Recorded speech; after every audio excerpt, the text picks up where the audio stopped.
नमस्कार। खास बुलेटिन में आपका स्वागत है और मैं हूं आपके साथ सुमन पाल। बुलेटिन की शुरुआत करेंगे बड़ी खबर के साथ। लखनऊ से बड़ी खबर है, जहां पर योगी कैबिनेट की बैठक में 20 प्रस्ताव पास। अयोध्या में भगवान राम का म्यूजियम बनेगा और इसके साथ ही 52 एकड़ में बनेगा भगवान राम से जुड़ा म्यूजियम। बरेली में ही पेयजल मिशन के लिए ही 265 करोड़ पास और पेयजल मिशन योजना दूसरे चरण के लिए ही 265 करोड़ पास। मंडल मुख्यालय पर दिव्यांग पुनर्वास केंद्र बनेगा। बागपत जिले में बनाया जाएगा योग केंद्र।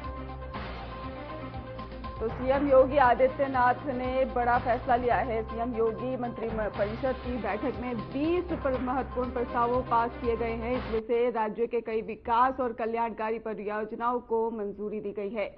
मुख्य रूप से अयोध्या में भगवान राम से जुड़ा म्यूजियम बनाने का भी निर्णय लिया गया है। ये म्यूजियम 52 एकड़ में विकसित किया जाएगा और बरेली जिले के लिए पेयजल मिशन की योजना के दूसरे चरण के लिए 265 करोड़ रुपए की मंजूरी दी गई है। इस योजना से जिले के नागरिकों को स्वच्छ और सुरक्षित पेयजल उपलब्ध होगा। और इसके अलावा आपको बता दें कि मंडल मुख्यालय पर दिव्यांग पुनर्वास केंद्र बनाने का भी प्रस्ताव पास किया गया है, जिसमें दिव्यांगों को बेहतर परीक्षण और सहायता मिल सकेगी।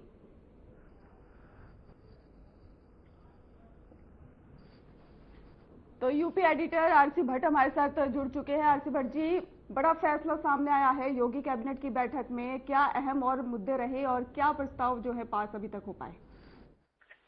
देखिए, आज कैबिनेट में 19 अहम प्रस्तावों को मंजूरी मिली है। सबसे बड़ी बात यह है कि अयोध्या में राम मंदिर पर धर्म ध्वजा की स्थापना के बाद अब योगी सरकार भव्य मंदिर का संग्रहालय बनाने की तैयारी में है, जो 52 एकड़ में बनेगा। और आज उसको कैबिनेट की बैठक में निर्णय लिया गया है कि अयोध्या सहित 19 प्रस्तावों पर निर्णय लिया गया है। बैठक में पर्यटन विभाग अयोध्या में विश्व स्तरीय मंदिर का संग्रहालय बनाना है। एक तो ये चीज पास हुई है, पर्यटन सेवा निर्मावली 2025 का प्रस्ताव पास हुआ है। ये बड़ा फैसला है, सरकार ने निश्चित रूप से ये बड़ा फैसला लिया है।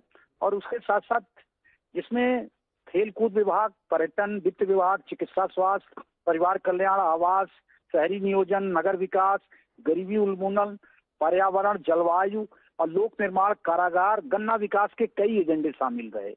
जिसमें 2017 प्रोत्साहन नीति के तहत pulp and paper mill, Shahjahanpur, Vrindavan agro, Mathura को प्रोत्साहन राशि का प्रस्ताव पास किया गया है। कानपुर में अमृत योजना के तहत द्वितीय फेज में वित्त मंजूरी मिली है। हमने पहले भी आपसे बातचीत करने के पहले भी मैंने बताया था कि फाइनेंशियली जो इनका प्रोसेस है उसको पास करना कैबिनेट से बहुत जरूरी होता है। कानपुर में नजूल की जमीन, वहां पे हॉस्पिटल बनाने का एक बड़ा प्राविधान किया गया है, वो भी पास हुआ है। Doctor Sampurnanand sports stadium Varanasi में को अपग्रेड करने के लिए एक एमयू मिला हुआ है और उसको भी प्रस्ताव मिला है। और उसके साथ साथ अयोध्या में विश्व स्तरीय मंदिर संग्रहालय बनाने के लिए प्रस्ताव पास किया गया है। तकरीबन 12.102 एकड़ नजूल की जमीन दी जाएगी। इसी तरह से प्रत्येक मंडल मुख्यालय पे दिव्यांग जन पुनर्वास केंद्र बनाए जाएंगे, इसको भी मंजूरी मिली है। लोक निर्माण विभाग में लिंक एक्सप्रेसवे को अगर हम देखा जाए तो घाघरा के पुल पर एक अप्रोच है, उसका मरम्मत के कार्य को कराने का प्रस्ताव किया गया है। इसी तरह से अन्य औद्योगिक विकास में प्रोत्साहन नीति के तहत, अटल नवीनीकरण की तहत, ये इस तरह के तमाम जो है योजनाएं सरकार ने पास किया है। खासतौर पे हॉस्पिटलिटी के क्षेत्र में कानपुर नगर में सिविल लाइन में जो है एक पुरानी भूमि थी 45,000 वर्ग मीटर की नजूल भूमि थी, वहां मल्टी सुपर स्पेशलिटी हॉस्पिटल बनाने का सरकार ने निर्णय लिया है। ये बहुत ही सराहनीय है और निश्चित रूप से सरकार जो है चिकित्सा के क्षेत्र में यह एक बड़ा कदम है कानपुर के लिए। जी बिल्कुल। आरसी भट्ट जी, जिस तरीके से भगवान राम जी का भी म्यूजियम बताया जा रहा है कि बनाया जाएगा, तो भगवान राम को और ज्यादा जानने का जो लोगों में उत्साह है वो और ज्यादा बढ़ेगा। और ये म्यूजियम 52 एकड़ में विकसित किया जाएगा, ऐसी भी जानकारी सामने आई है। तो क्या ये सच में लोग और ज्यादा जान सकेंगे भगवान राम के बारे में? देखिए, अभी आपने देखा होगा प्रधानमंत्री नरेंद्र मोदी खुद धर्म ध्वजा उन्होंने फहराया है अयोध्या में राम मंदिर पर। और उसके साथ साथ राम मंदिर से जुड़ी हुई चीजों का एक भव्य मंदिर का संग्रहालय बनाने की तैयारी हो रही है कि संग्रहालय एक जो 52 एकड़ में बनेगा। ये सरकार का ड्रीम प्रोजेक्ट है और पर्यटन विभाग इसको बनाएगा और पूरी तरह से पर्यटन विभाग विश्व स्तरीय मंदिर संग्रहालय बनाएगा। तो सरकार का ये बड़ा निर्णय है, इस पर सरकार काफी फोकस है। 2027 में उत्तर प्रदेश के विधानसभा के चुनाव होने हैं और निश्चित रूप से एक बार फिर सरकार इस मुद्दे को थोड़ा सा आगे ले जाना चाहती है, लोगों को कहीं न कहीं जोड़ने की कोशिश करना चाहती है। जी, पेयजल मिशन की योजना के बारे में भी जानकारी दीजिए, उसमें क्या क्या नया चीज अभी आया है? अपना सवाल दोहराएं। आरसी भट्ट जी, मैं ये जानना चाह रही हूँ आपसे, पेयजल मिशन की योजना को लेकर भी क्या इस प्रस्ताव में काम किया गया है? कि अमृत पेयजल योजना में जो फंड है उसको सरकार ने मंजूरी दी है, तो ये विषय बहुत ही आवश्यक था और उसको सरकार ने मंजूरी दी है। लेकिन सबसे जो जरूरी चीज है कि नजूल की भूमि पर कानपुर में जो अस्पताल बनाया जा रहा है, मतलब विश्व स्तरीय हॉस्पिटल अगर हम बात करें, तो नेचुरल है कि सरकार का ये बड़ा फैसला है कि नजूल की भूमि 45,000 वर्ग मीटर पर अगर गवर्नमेंट एक हॉस्पिटल बना रही है, तो निश्चित रूप से ये कानपुर लोगों के लिए, कानपुर वासियों के लिए एक बड़ी खुशखबरी है। बिल्कुल आरसी भट्ट जी, क्या क्या खास इस हॉस्पिटल में होने वाला है? अभी तक इसके बारे में कोई जानकारी सामने आ पाई है? बढ़िया, अच्छा सवाल आपने किया। ये सबसे सुपर स्पेशलिटी मल्टी हॉस्पिटल है ये। अब इसका बड़ा आकार विश्व स्तरीय होगा और निश्चित रूप से सरकार ये निष्प्रयोग जो जमीन पड़ी थी उसका 45,000 वर्ग मीटर बहुत बड़ा जमीन प्राइम लोकेशन पर होता है, सिविल लाइन जैसे एरिया में, तो निश्चित रूप से इसका बड़ा फायदा मिलेगा कानपुर वासियों को। एक बड़े अस्पताल के रूप में एक बड़ी सौगात मिलेगी। जी बिल्कुल आरसी भट्ट जी, दिव्यांग पुनर्वास केंद्र भी बनाया जा रहा है, तो इससे कितना लोगों को लाभ मिलने जा रहा है? जी, दिव्यांग पुनर्वास केंद्र भी बनाया जा रहा है आरसी भट्ट जी, तो इससे कितना लोगों को लाभ मिलने जा रहा है? नहीं, निश्चित रूप से सरकार इस दिशा में बराबर प्रयास कर रही है और लोगों को जोड़ने का काम कर रही है, और जिससे कहीं न कहीं लोग जो क्षेत्रीय लोग हैं इनको उनसे जुड़े और उनका लाभ पूरी तरह से उन लोगों को मिलने जा रहा है। जी बहुत बहुत आपका शुक्रिया हमारे साथ जुड़ने के लिए और इतनी अहम जानकारी देने के लिए। तो वाराणसी से खबर है, जहां पर काशी तमिल संगमम में 4.0 का ही शुभारंभ होगा। इसके साथ ही आपको बता दें कि आज शाम को काशी तमिल संगमम में शुभारंभ होगा और इसके साथ ही सीएम योगी आदित्यनाथ, केंद्रीय मंत्री धर्मेंद्र प्रधान शुभारंभ करेंगे। आयोजन के लिए ही नमो घाट पर सजा है मंच और 2 चरणों में इसका होगा शुभारंभ। बताया दे आपको कि काशी तमिल संगम में 2 दिसंबर से ही 15 दिसंबर तक पहला चरण है और तमिलनाडु से ही 1400 डेलीगेट्स होंगे शामिल और शाम को 4 बजे मुख्यमंत्री योगी आदित्यनाथ पहुंचेंगे नमो घाट। नमो घाट पर ही सुरक्षा के कड़े इंतजाम भी किए गए हैं।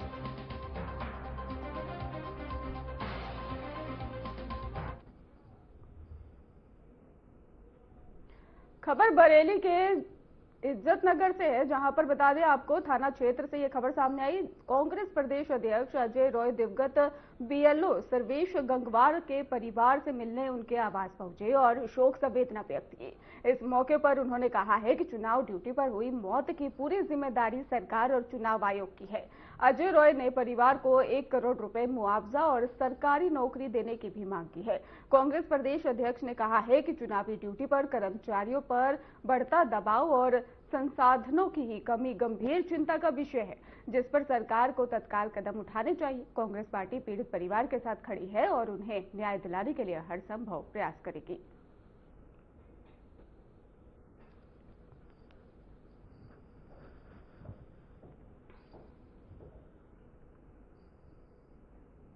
तो खबर बरेली से बता रहे हैं आपको, जहां पर इज्जत नगर थाना क्षेत्र से खबर सामने आई, जहां कांग्रेस प्रदेश अध्यक्ष अजय रॉय दिवगत बीएलओ सर्वेश गंगवार के परिवार से मिलने उनके आवास पहुंचे और शोक संवेदना भी व्यक्त की है। इस मौके पर उन्होंने कहा है कि चुनाव ड्यूटी पर हुई मौत की पूरी जिम्मेदारी सरकार और चुनाव आयोग की है।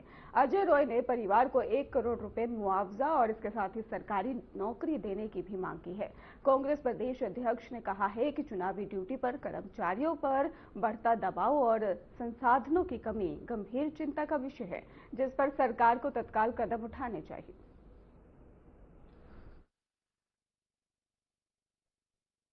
आज सर्वेश गंगवार जी जो एसआईआर की ड्यूटी में उनको बीएलओ बनाया गया था, सहायक अध्यापक थे उनके, मैं घर में आज आया और निश्चित तौर से बहुत ही हृदय विदारक घटना है। और जिस तरीके से एसआईआर में जबरदस्ती दबाव बनाकर काम लिया जाए और अब उसी का परिणाम है कि उत्तर प्रदेश में जहां तक मेरी जानकारी है कि 8-8 बीएलओ, कुछ ने सुसाइड कर लिया, किसी ने जहर खा लिया, फिर किसी का ब्रेन हेमरेज हो गया लखनऊ में, वर्मा जी का, इनका पूरा हार्ट का मामला हो गया। तो मैं निश्चित तौर से कहना चाहूंगा कि इतनी जल्दीबाजी और इतना दबाव क्यों? सरकारी काम करना है तो आराम से समय दीजिए। मैं चुनाव आयोग से पहले भी मांग किया था, आज फिर कह रहा हूँ कि चुनाव आयोग को कम से कम 3 से 4 महीने का समय देना चाहिए, जिसमें सरकारी कर्मचारी जो हैं वो अपनी ड्यूटी भी कर सकें और बीएलओ का भी काम निश्चित अच्छे तरीके से कर सकें। ये बहुत ही दुखद घटना है कि सर्वेश गंगवार जी आज हमारे बीच में नहीं है और अत्यधिक दबाव के कारण से उनकी मृत्यु हुई है। ये बहुत ही दुखद है। आज 2-2 बच्चे अनाथ हो गए। इनकी माँ सर्वेश गंगवार जी की पत्नी भी 3 महीने पहले कैंसर से पीड़ित थी और वो एक्सपायर कर गई। बहुत ही दुखित स्थिति है। 2 बच्चे, छोटे बच्चे, एक बेटी एक बेटा, अनाथ हो गए बच्चे। मैं सरकार से मांग करता हूँ, चुनाव आयोग से निवेदन करता हूँ कि इनके परिवार को एक सरकारी नौकरी दी जाए। इनके जो भाई हैं, जो निश्चित तौर से उस योग्य हैं, पढ़े लिखे हैं, इनको सरकारी नौकरी तत्काल दी जाए और 1 करोड़ रुपए इन बच्चों के नाम से तत्काल, दोनों बच्चों के नाम से 1 करोड़ रुपए जमा किए जाए और निश्चित सरकार इनको सारी सहायता मिले। अगर ये नहीं करेंगे तो कांग्रेस पार्टी सड़क पर उतरकर इसके लिए आंदोलन करेगी और सरकार को बाध्य करेगी कि निश्चित इनको नौकरी मिले और इनको पैसे मिले बच्चों। निश्चित तौर से पूरी तरीके से चुनाव आयोग और सरकार है, क्योंकि चुनाव आयोग जिस तरीके से काम कराना चाहता है, पूरी चुनाव आयोग इसमें पूरी तरीके से मैं इसको जिम्मेदार मानता हूं और उत्तर प्रदेश सरकार को जिम्मेदार मानता हूं। हरदोई में नवंबर माह में यातायात जागरूकता अभियान का समापन एक विशेष कार्यक्रम के साथ किया गया। इस अवसर पर ही सड़क दुर्घटनाओं में घायल व्यक्तियों को समय पर ही अस्पताल पहुंचाकर उनकी जान बचाने वाले 8 जागरूक नागरिकों को ही पुलिस अधीक्षक अशोक कुमार मीणा ने ही सम्मानित किया। सभी को ही प्रशस्ति पत्र देकर पुलिस विभाग की ओर से सराहना की गई और पुलिस अधीक्षक ने कहा है कि सड़क हादसों में गोल्डन आवर बेहद महत्वपूर्ण है और दुर्घटना के पहले 1 घंटे में घायल को अस्पताल पहुंचाना अक्सर उसकी जान बचाने में ही निर्णायक होता है। जो लोग मानवता को प्राथमिकता देते हुए घायलों की मदद करते हैं, वे समाज के लिए प्रेरणा बनते हैं।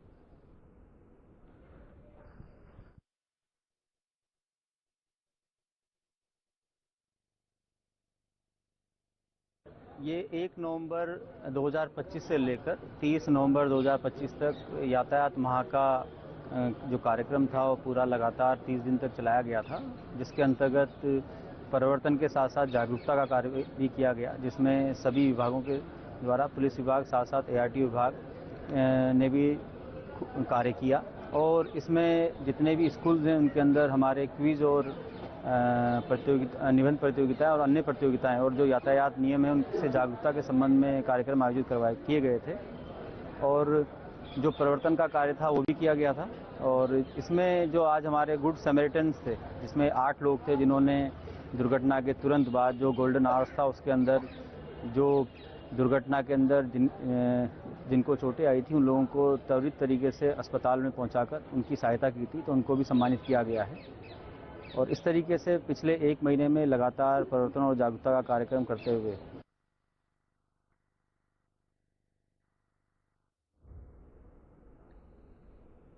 दिल्ली पुलिस की स्पेशल सेल ने बिजनौर के ही निवासी मोहम्मद आरिश को ही अवैध असला बेचने के आरोप में गिरफ्तार किया है। पुलिस सूत्रों के अनुसार बताया जा रहा है कि आरिश के पाकिस्तानी आतंकी शहजाद भट्टी से जुड़े होने की आशंका है। आरिश को ही मध्य प्रदेश में गिरफ्तार किया गया। आपको बता दें, विकास प्रजापति ने ही भट्टी से मिलवाया था। ये जानकारी सामने आई। सीओ अफजलगढ़ आलोक कुमार सिंह ने ही बताया है कि आरिश अवैध हथियार खरीदने बेचने के बताया गया कि लिप्त रहा है और विकास प्रजापति ने पूछताछ में कबूल किया कि उसने आरिश से ही पिस्टल खरीदी थी। दिल्ली पुलिस आरिश से पूछताछ कर रही है और मामले की जांच जारी है।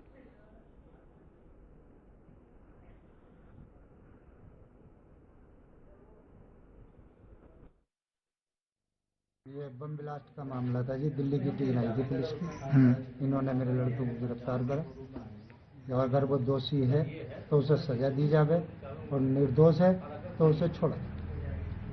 मामला के शादी वर्दी में पुलिस देखी गई थी यहाँ, और गांव वाले तो थोड़ा सा ऐसा है कि वो ये सोच कर सीधे रहते हैं, पता नहीं क्या मामला है। तो पता ये लगा कि पहले अल्ताफ को ले गए वो, फिर बाजपुर साइड में उनका काम करता था ये। अल्ताफ ने उसका पता बताया, अल्ताफ ने। क्या नाम था लड़के का? लड़के का नाम मोहम्मद हारिस।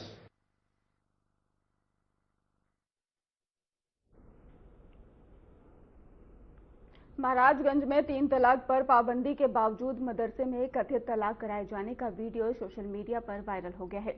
वीडियो में ही मौलाना तलाक जवाब का मसला समझाते हुए विरोध कर रहे हैं और लोगों से उलझते भी नजर आ रहे हैं। वीडियो में दिखाई दे रहा है कि पुरानी धार्मिक प्रथाएं और परंपराएं चोरी छिपे मदरसे में चल रही हैं, जो क्षेत्र में सनसनी और कौतूहल का विषय बनी हुई है। और इसके साथ ही 3 तलाक कानून के उल्लंघन पर ही कड़ी सजा का प्रावधान है। बावजूद इसके कथित तौर पर मदरसे में तलाक बिदअत जारी है। आपको बता दें कि यह घटना महाराजगंज के ही निचलोल थाना क्षेत्र के स्थानीय कस्बे में मौजूद मदरसा अरबिया अजीजिया मजहरुल उलूम की बताई जा रही है।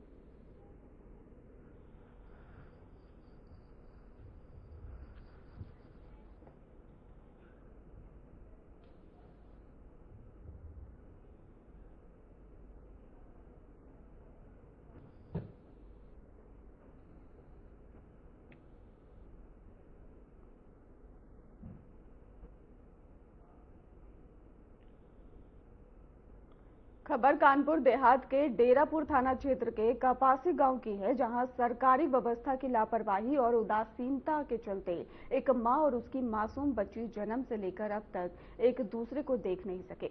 मां ने आशंका जताई है कि बच्ची के साथ किसी भी वक्त अनहोनी हो सकती है और महिला ने बताया है कि शादी का ही झांसा देकर शारीरिक शोषण किया गया और मजबूरी में ही मुकदमा दर्ज कराया गया। उचित कार्रवाई न होने के कारण आरोपी लगातार महिला को परेशान कर रहा है।